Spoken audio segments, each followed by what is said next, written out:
હું એ જ આઝાદી છું જેને તમે છેલ્લા 78 વર્ષથી ઉજવી રહ્યા છો. અને આજના દિવસે હું આઝાદ, બંધનમુક્ત અને ગૌરવપૂર્ણ દેશની દીકરી હોવાનો અહેસાસ પણ કરું છું. આજના દિવસે લોકો ઘણા પ્રકારે મને ઉજવવાનો પ્રયાસ કરે છે.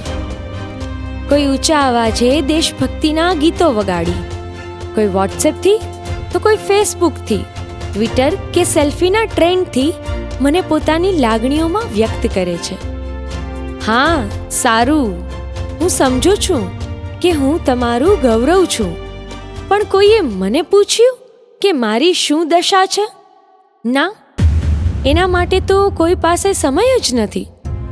અને હકીકત તો એ છે કે મારા દેશવાસીઓ, હું તમારી આઝાદી મૃતઃપ્રાય અવસ્થામાં એક ખૂણામાં કણસી રહી છું. તમારી દ્રષ્ટિએ હું કદાચ આઝાદ હોઈશ, પણ હું આઝાદ થઈ શકી નથી. અંગ્રેજોની ચુંગાલમાંથી તો મને બચાવી, પરંતુ આપણા જ દેશના કેટલાક લોકોએ દેશભક્તિના નામે મારી આબરૂ લૂંટી છે.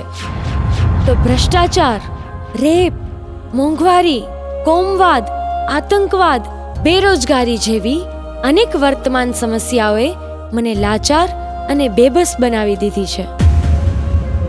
સાચું કહું ને તો હવે મને આઝાદી છું એમ કહેતા પણ ડર લાગે છે, કેમ કે મારા માટે ભગતસિંહ, સુખદેવ, ખુદીરામ, સુભાષબાબુ, મંગલ પાંડે, ચંદ્રશેખર આઝાદ જેવા અનેક ક્રાંતિકારીઓએ મારા માટે બલિદાનો આપ્યા. પોતાની છાતી ઉપર ગોળીઓ ખાઈને મને જીવાડી.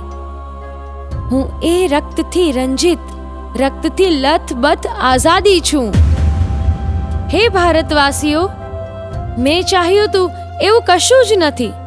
મારે બીજું કશું જ નથી જોઈતું તમારી પાસેથી. આ બધી સમસ્યાઓ મને ભીસમાં લઈ રહી છે.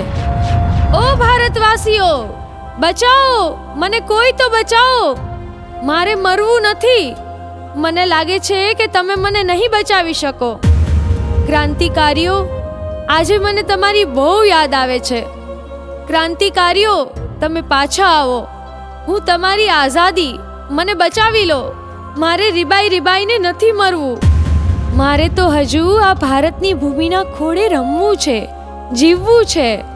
મને ખાતરી છે કે મારા ક્રાંતિકારી ભાઈઓ મને બચાવશે જ. પણ ભારતવાસીઓ, જો ધારો તો તમે પણ મને બચાવી શકો એમ છો. તમારે આઝાદી ઉજવવી જ છે ને? તો આજથી નક્કી કરો કે આજથી તમારું પ્રત્યેક કાર્ય રાષ્ટ્રને સમર્પિત હશે. તમે આપણા ભારતને વિકસિત રાષ્ટ્ર બનાવશો. ગુલામીની માનસિકતાને જડમૂળમાંથી ઉખાડીને ફેંકી દેશો. દેશના સમૃદ્ધ અને સાંસ્કૃતિક વારસા માટે ગૌરવ અનુભવશો. એકતા અને અખંડિતતા માટે કર્તવ્યબદ્ધ રહેશો. નાગરિક ધર્મનું પાલન કરશો.